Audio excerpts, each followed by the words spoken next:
Okay, let's get started. If the traffic noise gets a bit too much, we can close the window, but for now we are going to roll with this.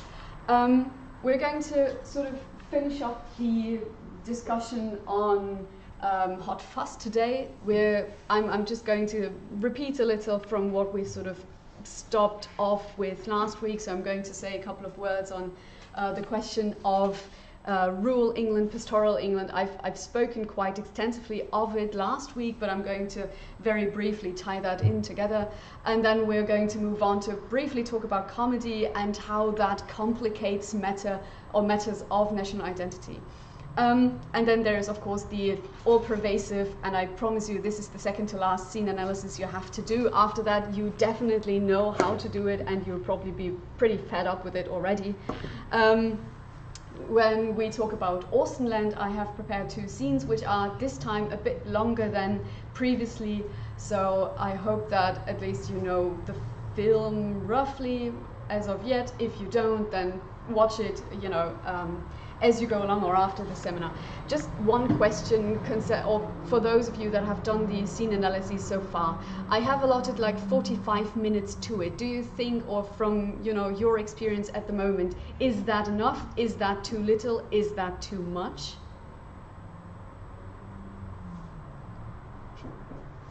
Everyone's like, what? I mean, yeah, 45 minutes, all right. Okay, brilliant. I have also added another question, so for those of you that thought, that's definitely far too much, there might be one more question you have to answer this time at least. Okay, but let's get started with the question of, or with pastoral England. So what we've left off, or what I've left off with last week, was basically to tell you that hot fuzz is part of a longish or longer trend of movies, not so much heritage movies, but certainly movies that portray a certain kind of exportable Englishness. And they do so by showing England in a particular way. On the one hand, how England sees itself around the millennium, but also, on the other hand, how England wants to be portrayed and how England can be portrayed to make it recognizable and portrayable outside of England and outside of the sort of very small British framework. Hi. And I think I've said that last week, and though Hot Fuzz does quite a bit, and I think I showed you this example of Wicker Man, though Hot Fuzz does something very similar in that it shows a nice and pastoral and green England that is very pleasant and goes really into this question of garden cultures. It is something small and insular and very pleasant, and what it does is it breaks with that ideal of a pleasant English village in this case. In this case, it's Sandford. In the case of Wickerman, it's the Outer Hebrides or the Hebrides. It is very pleasant, but the things that happen within these spaces are actually horrific. It's murder and mayhem all through the movies. And these spaces are usually portrayed in the beginning or from the beginning onwards as being somewhat sinister. You can't really put your finger on at first, but there is something underlying that makes them feel really uncomfortable. And this is something that Hot Fuzz on the one hand plays with, because what happens in Sandford, the nicest place in England, is actually pretty horrific, especially once Nicholas Angel falls into this castle cellar and finds all the dead people in there. That is pretty horrific. On the other hand, it sort of is part of this slightly long-ish tradition of portraying the English countryside or the Scottish countryside or countryside in general like that, to have this sort of unease being added to it. However, just as much as Hot Fuzz and other movies like The Wicker Man or like others break with this tradition of a very pleasant and nice England, they also collectively redefine it or redefine England as a idyllic and essentially green and pleasant country.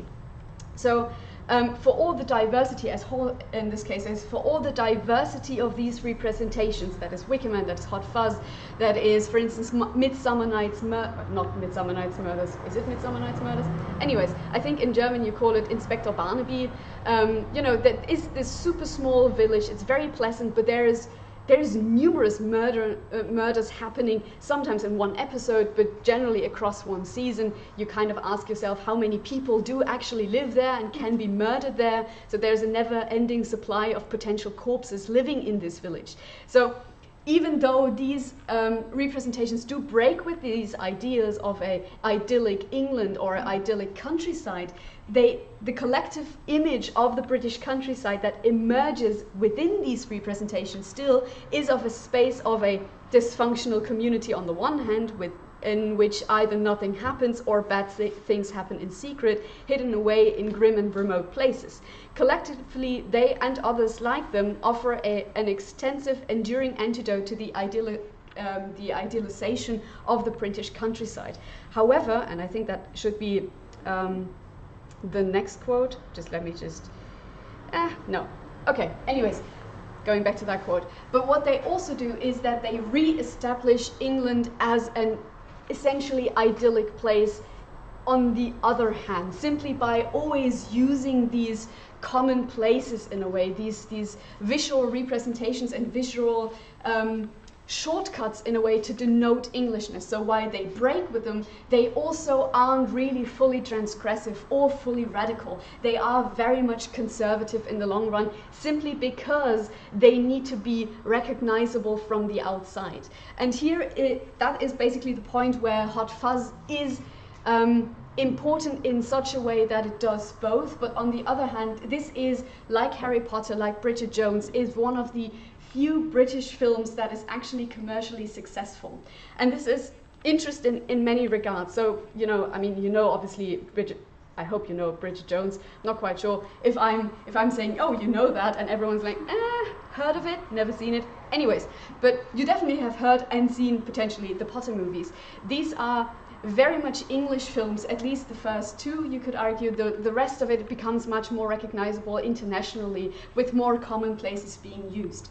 But what Hot Fuzz does is it provides a particularly English experience that is still so recognizable to the outside that it can be marketed on the outside. And that has, on the one hand, to do with the production company. It is not produced, but certainly distributed by Universal Pictures, which is not a British marketing company. And it is produced by Working Titles, which has, at least in that time, the early 2000s, has been known for providing very broad representations of Englishness. Sometimes these films, especially Working Title films, have been called part of a Brit-pop revival just for a film, which I find is a bit too much. But generally, they come at the tail end of this entire Cool Britannia kind of movement of the late 90s, early 2000s that coincides with the new Labour Parliament or the new Labour government, where Britannia or where Britain sort of sparks a number of representations, visual representations, as well as music that is very well known. Oasis, for instance, would be part of it. Also the Spice Girls, although that goes into a different direction. And Hot Fuzz kind of touches on these movements of Cool Britannia, of recognizably British music, for instance. You have the soundtrack in particular is very much English. It is very much 1960s, 1970s, so it does go back to the Britpop era in some form in this case. And as I said, it is a very particular English/British film, simply because of the humor and the cast it uses. And we said last week that it can not quite be regarded as a heritage film, but especially when it comes to the cast, it could be, because the cast is, I think, all through pretty much an English cast, or a British cast in this case.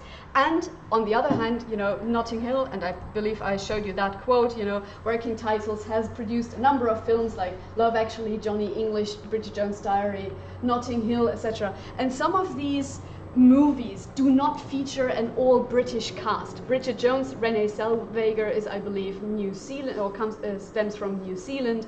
Notting Hill has one of the main characters played by Julia Roberts. There is always this sort of internationality that is part of these films. And that is definitely not the case with Hot Fuzz. And Hot Fuzz features a cast that is, at that point in time, not necessarily easily recognizable. So you have, of course, you know, your grand actors like Bill Nighy and Steve Coogan and Martin Freeman and Jim Broadbent, which are recognizable, but the rest of them, like Edward Woodward, for instance, who actually plays the main character in Wicker Man, they are very, very much a very particularly English cast. They are known for their stage work in England. They are known for being graduates of the RADA, which is one of the most well-known drama societies or drama academies in England.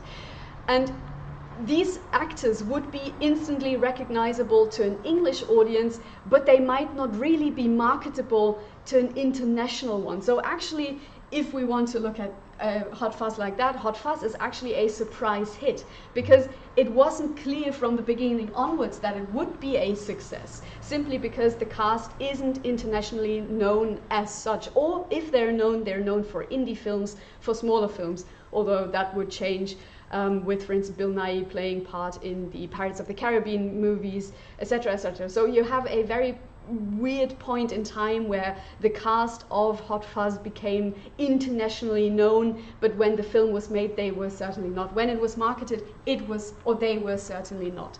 So Hot Fuzz is, in a way, a very strange English success story when it comes to working titles or when it comes to Universal Films. And I would argue that in part this has to do with the also very particular kind of humor that is being used in Hot Fuzz. I'm asking again, who of you has seen the film Hot Fuzz as of yet? Okay, at least one person. Yay! No, all right. So, okay. Just a question: did you like the film and did you laugh at certain parts? Yeah, and yes, I definitely did. But I see actually the movie night of all the Cornetto and Death, Cornetto Iceberg and Death films. So yeah, I was very in the mood for every ridiculous death and things like that. So yeah. Yeah, brilliant. It's good that you said the ridiculous deaths.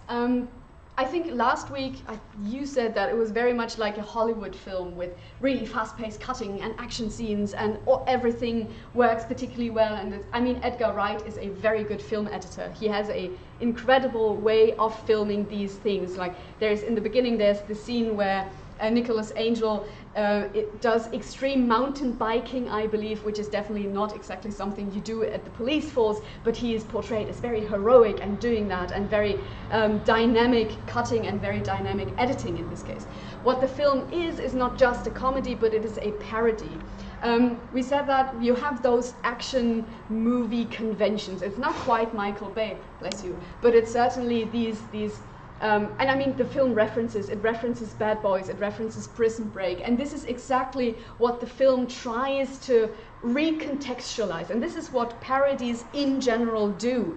They do recontextualize their source texts in a particular manner, so that by the transformation of its textual elements. So what it does is Hot Fuzz recontextualizes these action movies and transforms these textual elements by, for instance, having these action scenes being set in a small and pleasant village right bang in the middle of England, which is, of course, not exactly what we expect from an action movie. We would expect an action movie being set, for instance, in London or somewhere in the States, but we wouldn't expect it necessarily to be, you know, in the English countryside, in a small town with about 500 people living there. So this is a sort of ridiculing of these conventions. And here we are kind of moving on to the question of humor. Because humor, as I said in the beginning, is in a way something that complicates matters, but it also eases that. Just as a general question, what do you think humor does in particular, or in general? So what is the function of humor both in films or in written text, etc., etc.? Lara. Well, if there's a certain humor involved, the audience kind of get like involved in the happening on the screen.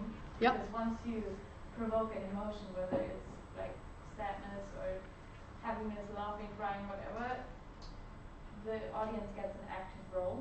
That's kind of attractive for a viewer. Why I should watch this film.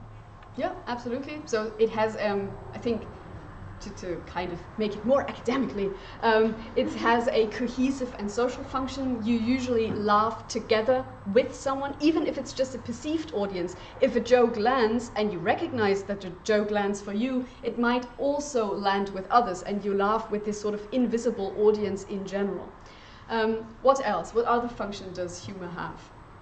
Or how do we laugh? That's a weird question. I know. So I'm just going to take that back and explain it anyways. I'm going to show you a scene in a moment where we can sort of do a very brief exercise on that. Okay, in general, what Hot Fuzz does with comedy and parody is a number of things. I've sort of boiled it down to 3, but there are other functions that humor and comedy within Hot Fuzz has. It has one function that is more of a social function, like a cohesive function with the audience, but it also has a function for the genre. It tries to both ridicule and confirm in some case. So on the one hand, what Hot Fuzz does is it emphasizes, or the humor in Hot Fuzz does, is it emphasizes the antithesis between the English countryside and this Hollywood genre convention that we find numerous times within the film. It also exaggerates these these conventions when, for instance, one of the characters opens a window and trying to catch one of the murderers, in a way, says, instead of "we jump," he says "we skip," which is of course a very strange thing to say in an action sequence in this case. But it also takes conventions literally, by not really, or by not subverting our expectations, but by confirming an absolute absurd expectation that we might have. So again, I'm referencing scenes that, well, anyways, but for instance, when they jump through the gardens and there's the main character, he kind of flips and backflips over these garden fences, and the other, or his partner, you kind of expect that he will fail at that, but then he fails spectacularly. And this is the sort of literalization that the film does. You kind of expect it, but then you're still kind of surprised that the film takes this absurdity and actually confirms it. And that is partially where the humor also derives from. So generally, humor, apart from having a social and cohesive function, has a number of other functions, and I've already noted or touched upon that already.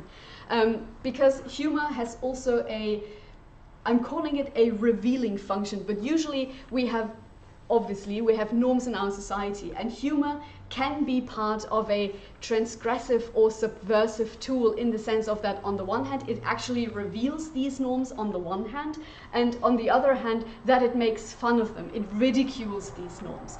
We see that time and time, bless you, again, for instance, with gender roles. Every time we have certain expectations that we bring towards these representations, humor can actually reveal the artificiality of these roles, for instance, but it can also sort of subvert them by providing us with markedly different representations of characters. And this is something that Hot Fuzz does, in particularly with regard to maleness and masculinity, because you could argue that though Nicholas Angel performs all the right points of masculinity, he is aggressive, he is strong, he does this, that, and the other, he is kind of your manly man. But then again, if he tries to conform to the conventions of, for instance, US action hero masculinity, he absolutely fails. And that reveals the artificiality of this gender role in the first place, that no one can conform to this ideal in the first place. But it also reveals basically on the first instance that these conventions actually exist, and then that there are differing conventions of masculinity that we have. So this is the two sides that humor can have in this case. And I'm going to show you a scene in a moment where we kind of go back to the very strangely worded question of how do we laugh in general. I'm just going to switch for a second. I'm going to switch online, and here it's a bit of a long scene, not really, like a minute or so.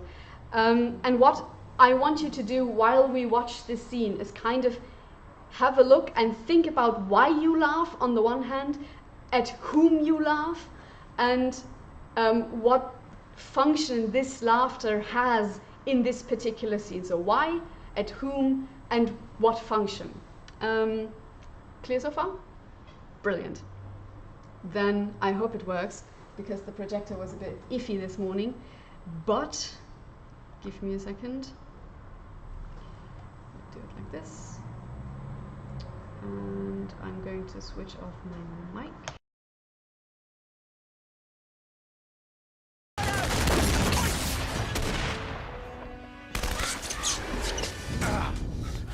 How's Lurch? He's in the freezer. Did you say cool off? No, I didn't say anything, actually. Shame. There was a bit earlier on that you missed when I distracted him with the cuddly monkey, and then I said playtime's over, and I hit him with the peace lily. You're off the fucking chain! What's the situation? Two blokes and a fuckload of cutlery. What do you reckon? Idea.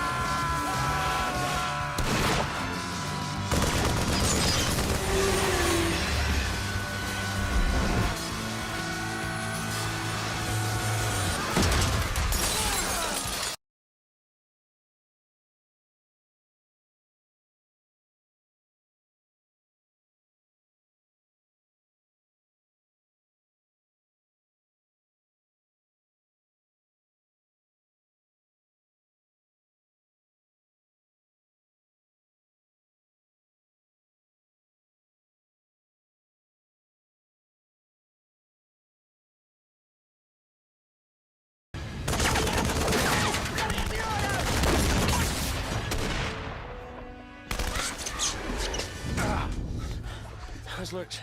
He's in the freezer. Did you say cool off? No, I didn't say anything, actually. Shame. There was a bit earlier on that you missed when I distracted him with the cuddly monkey, and then I said playtime's over, and I hit him with the peace lily. You're off the fucking chain! What's the situation? Two blokes and a fuckload of cutlery. What do you reckon? Idea.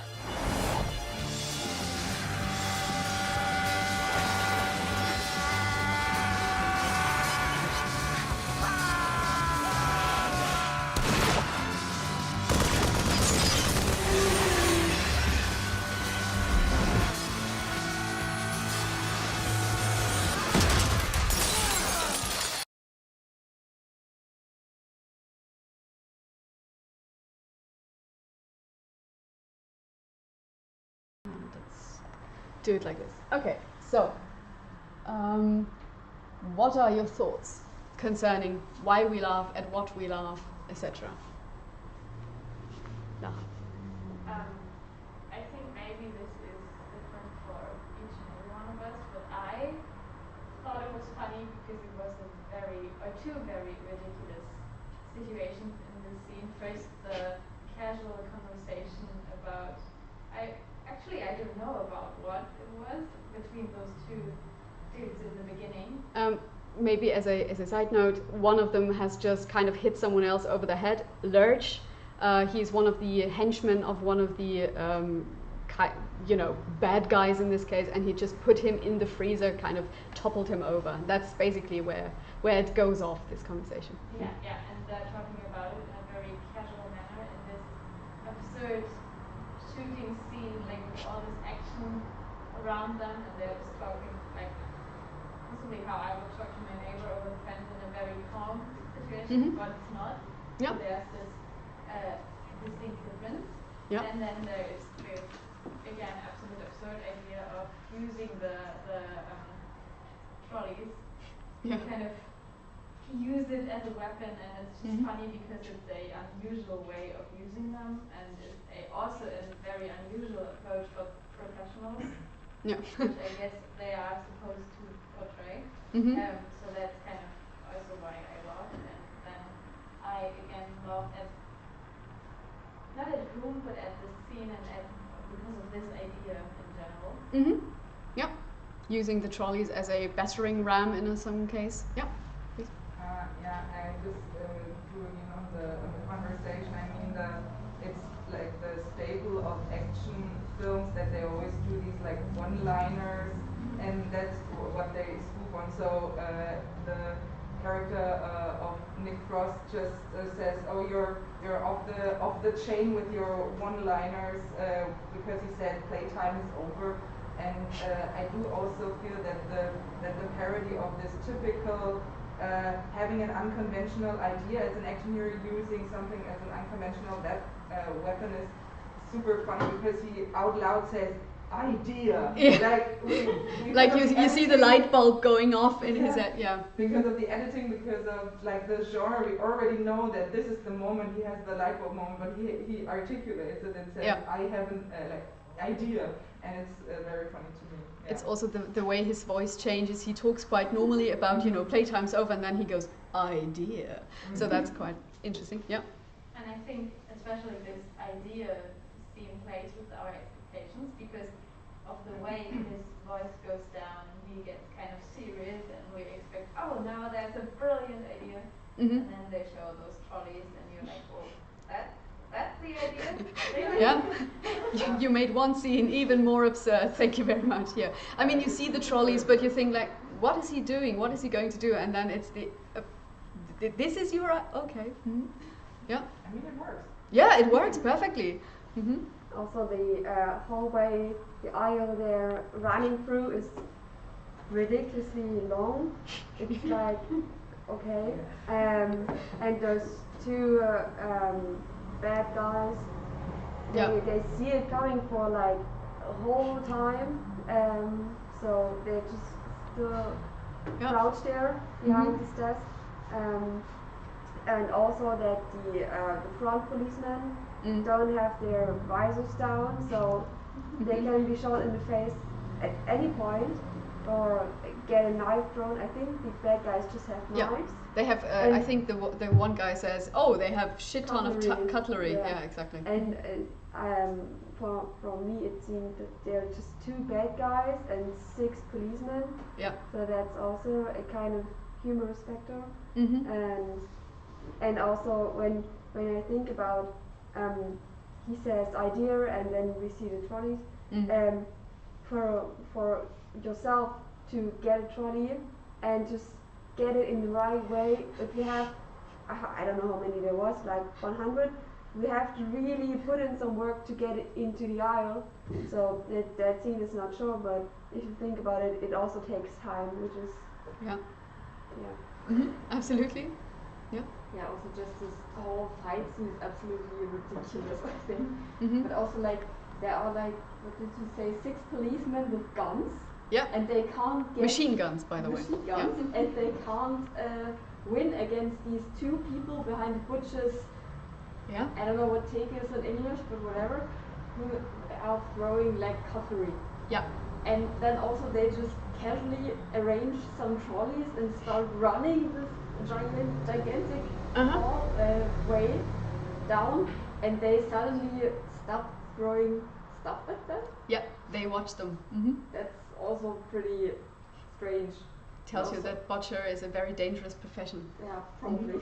And I also wonder if they are like, what kind of cutlery do they have? Is that metal cutlery or is it plastic cutlery? Probably a butcher knife. Butcher's knives, but actually, it's Hot Fuzz. I would definitely expect them to throw plastic cutlery, just for shits and giggles in this case. Against machine guns. Yeah, against machine guns. That's what you use. Yeah. And this whole situation kind of plays with I can't pronounce. Expectations. Yes. Yeah. And I don't know how to put that, but maybe that's kind of a function as well. Well, maybe not really function, but that's definitely an aspect of humor.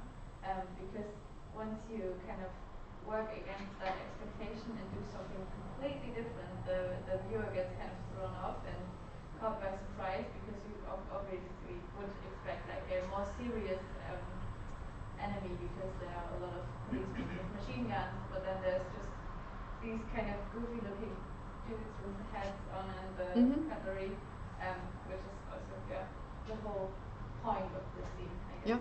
It's also interesting that both the butchers are completely, basically scoot free, they are still dressed in their white uniforms while everyone else looks like they've been beaten up. So there's this one guy with his face smeared. It's actually not blood, but I think at some point he gets splattered with it and everyone's like, oh my god, and he says, no, don't worry, it's just bolognese. So there's also that the film plays with. Mm-hmm.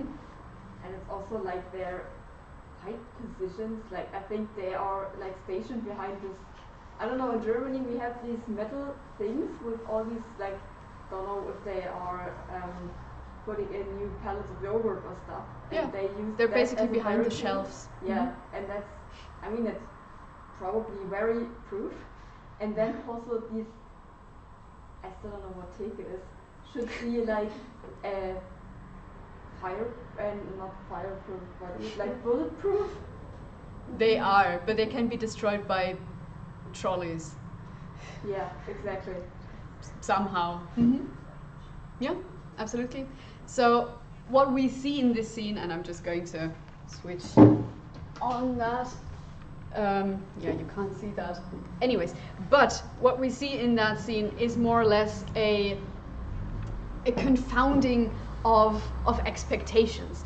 In particular, if we give me a second, if I can go back.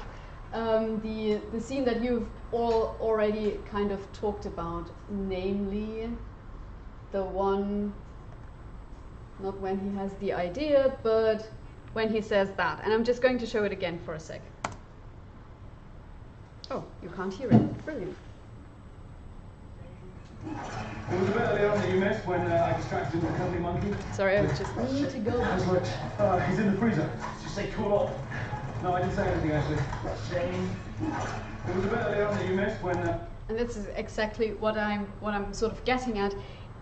The one-liners, as you said. We have this convention that James Bond, the moment he has killed someone, has this fancy little witty one-liner that makes everyone laugh and that makes him seem very suave in a way. Or the action heroes, they have their heroic moments and then a little one-liner that kind of also makes them seem witty and suave. And these two guys, problematic. And I mean, Nick Frost's character is really into these old, not old in this case, but generally into these action movies. He's a really big fan of Bad Boys 2. He's a fan of Patrick Swayze in Prison Break, etc., etc. So he kind of expects, because he admires Nicholas Angel, or in this case Simon Pegg's character. There is a scene where they walk side by side and he asks him, have you ever shot someone? Have you ever had a sort of a chase? Did you have to chase a murderer? This, that and the other. And he always answers with no or yes, and it's very, like, he's very exasperated being asked these questions. And he kind of expects him, because he is this action hero in Nick Frost's character's mind, he expects him to have this one-liner. And in this case, Nicholas Angel kind of notices that, well, he doesn't have that. He is not this action hero, but he reformulates that. Sorry. No, I just wanted to add something, not interrupt, sorry. No, just add. I just wanted to say it's really funny that he's so obsessed with like Point Break with Patrick Swayze, because it's one of the action films that has famously the most homoerotic subtext of any action film. Yep. I mean, there's of course a lot that can be read into the genre as such, but just to add that, yeah, Point Break, the characters of Patrick Swayze and Keanu Reeves do have a lot of queer subtext, so yep. That also adds, I think, humor to the scene, because he's so focused on the stereotype that this subtext is just not maybe as available to him, or it's exactly the subtext that draws him into this specific movie, which, yeah, I think adds a layer.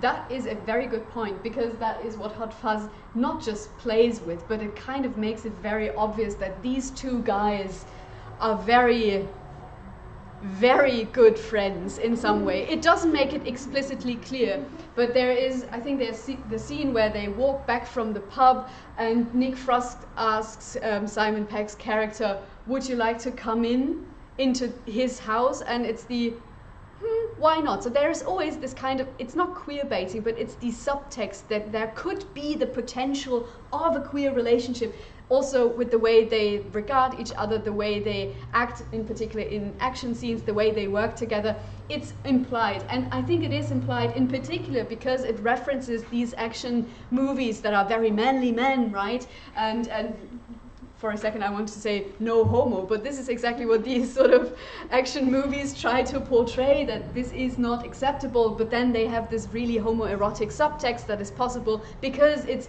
between men in some form. So that's a very good point that I would absolutely agree with, that there is this queer subtext that we could read into it, or that, you know, the film could potentially represent.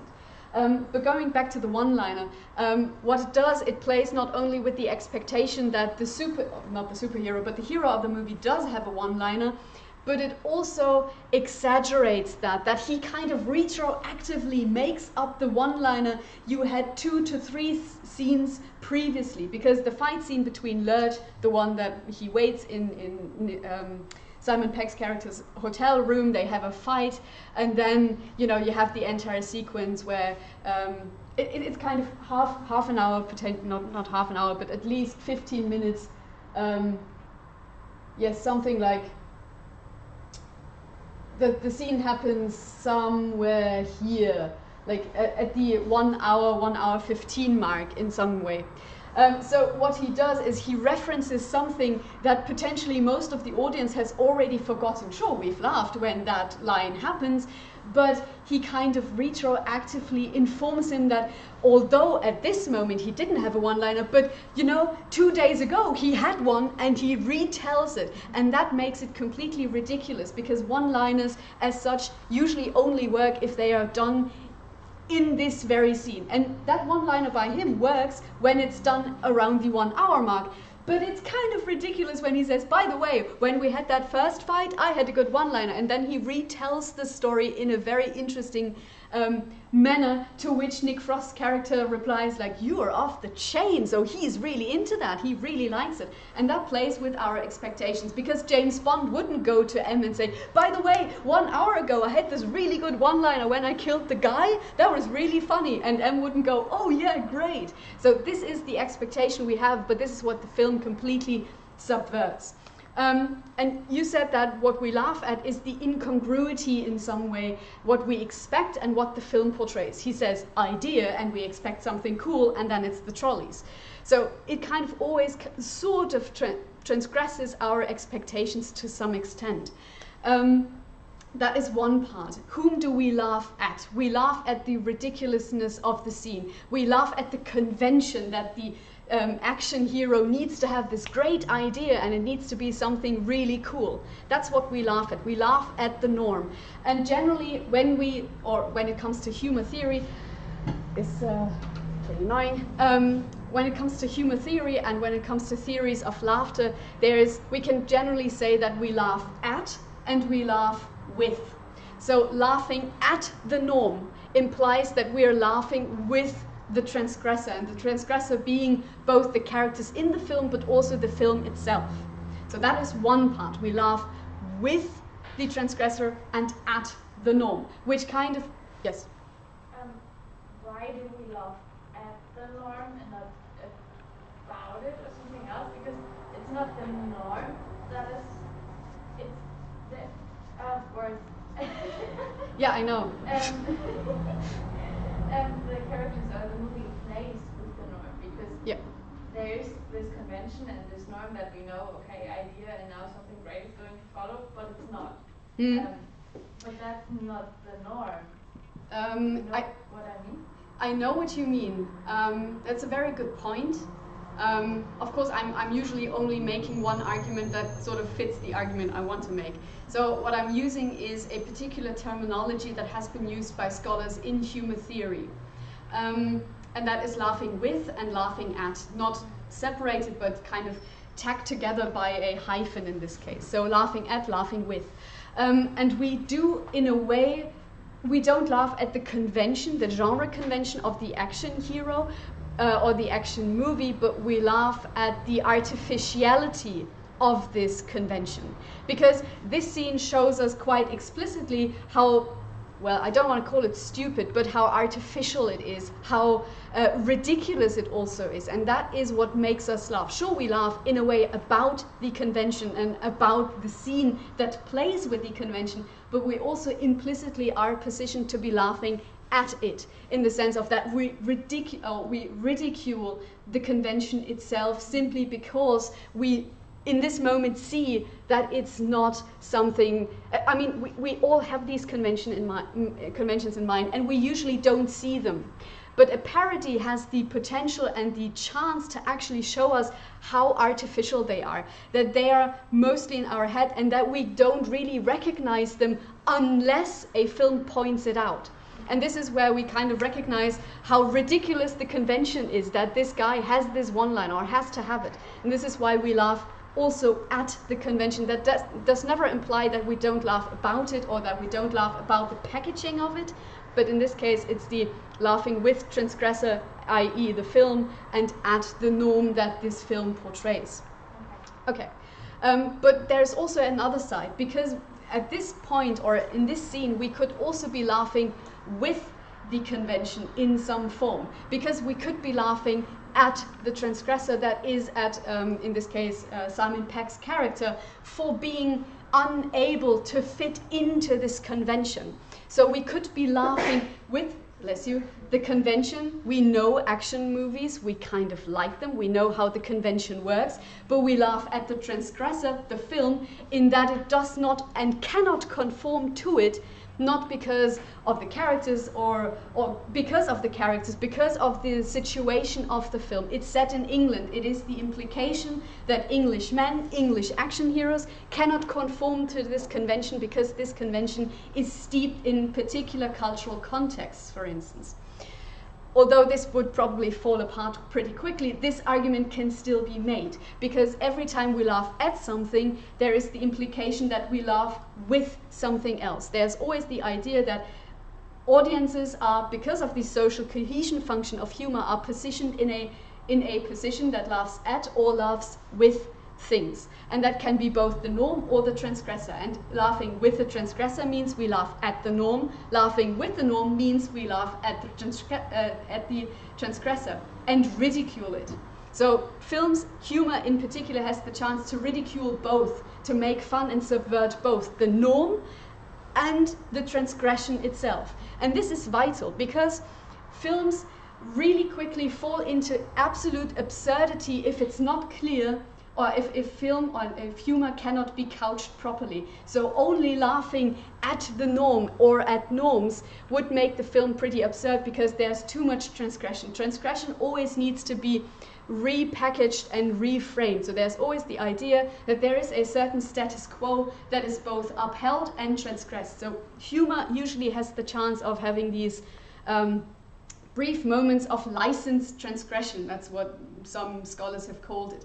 So they can do that, they can add absurdity, but in the end it needs to be reframed. There needs to be a status quo, and this is what Hot Fuzz does with its framing. At first we have this super motivated police officer. Then in Sanford it gets completely absurd, with the villagers being all having guns and all being suddenly trained in combat and all of these things that happen in Sanford. But in the end, when the police force of London tries to get him back, he re-establishes his position as a very good police officer by staying in Sanford, by bringing his talent, so to speak, to Sanford. So though he doesn't end up in the same place as the beginning of the film, he is re-established as this very good and very talented police officer. He has the character arc, he has made friends, he has been a bit more, or he usually has a bit more leeway and adds a bit more leeway and is much more patient, but generally the framing of the movie implies that the status quo is kind of re-established at the end. He doesn't quit the police force, he doesn't quit Sanford, but he becomes basically, he kind of supersedes his sergeant, or his detective sergeant, I believe, that's played by Jim Broadbent. So he's re-established in the power hierarchies that he sort of kind of started out from. And this is sort of, on the one hand, the transgression of the norm, of all norms, in this case of the norms of the film, but it's also a reconfirmation of power structures. So this film, and this is what films in generally do, they do subvert ideas, but generally they can't do too much. They always need to be called back, and that has to do with the function, or not so much the function, but where humor stems from. We have said that we know the convention of an action movie. So culture provides us with a certain framework of what is considered funny, what we could laugh at, and the conventions we can recognize and then laugh at. So humor and culture and the cultural framework is never separate. So humor isn't, even though I would argue it does certainly subvert things, it is not this incredibly transgressive force that subverts everything, but it certainly because it certainly conforms norms just as much as it subverts them. And I said in the beginning that especially with the idyllic and pastoral England, it sort of transgresses the idea, but it also reconfirms and reaffirms it by always showing England to be this very pleasant place. And this is exactly what humor in this case does. It transgresses a norm, but it also reaffirms it by repeating it. So, of course, you know, not Nick Frost, but Simon Pegg's character isn't the action hero, but he uses the conventions of it, and by using them, by repeating them, he reaffirms them that they are actually good conventions to use, both filmically and, for instance, with regard to gender roles as a man or as an action hero, etc., etc. Does that make sense? Okay. Good. You're still kind of like, eh? No, it does make sense. Yeah. Okay, so it's just the thinking face that you've made. Okay, it's very good. Maybe to add, because I have sort of mentioned the theories of humor, I'm not going to go into that, but just so that you've heard it at least once, and I've pointed out two of them already. That's superior theory and incongruency theory. Incongruency theory is just what we've talked about. There is a norm that is being, or an expectation that is not being met, that makes us laugh. That is where the humor lies, in not meeting the expectations. Superiority theory is mostly to do with the laughing at, laughing with thing, because if we laugh at the transgressor, whether it's a character or a film, we kind of put ourselves in a morally, culturally, and that is in brackets, so to speak, in a superior position. We know the convention much better, so we can laugh at the transgressor for not conforming to it. But also, on the other hand, we can laugh with the transgressor because we are superior. We recognize that the convention is artificial, something that others may not recognize, and the film kind of helps us to do that. There's also the relief theory, but I'm not going to go into that. Do you have any questions so far concerning humor?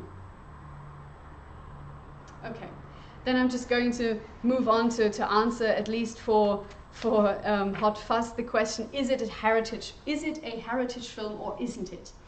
And just as it was with Lord of the Rings, the answer is kind of yes and kind of no. It is certainly, again, a non-traditional form of a heritage film. It doesn't use the film techniques of a heritage film, although it sometimes does to establish the scene, for instance. But generally, the representations of a nation within Hot Fuzz are muddled by its production and distribution, but also by the humor that is being added. So in this case, we could argue that, you know, humor, and in particular that kind of humor that is being portrayed in Hot Fuzz, is particularly English, particularly British. It is very tough to market English humor, so this is what Hot Fuzz does. It is sort of a acceptable way of framing a certain humorous English character in some form. So there is that. We could argue that humor in particular is a part of a national character, of a British national character, and this is what the film markets. It also markets the English countryside to a certain extent. It also markets a very British cast, or a very English cast in this case. So there are certain features that do conform to the idea of a heritage film, but it also, because of the humor, complicates these issues. We cannot really make the point that this is a heritage film unless we really, really open up the idea of a heritage film, where heritage film becomes a sort of umbrella term for any form of, or any film that kind of portrays some form of Englishness, which is not the case in this case.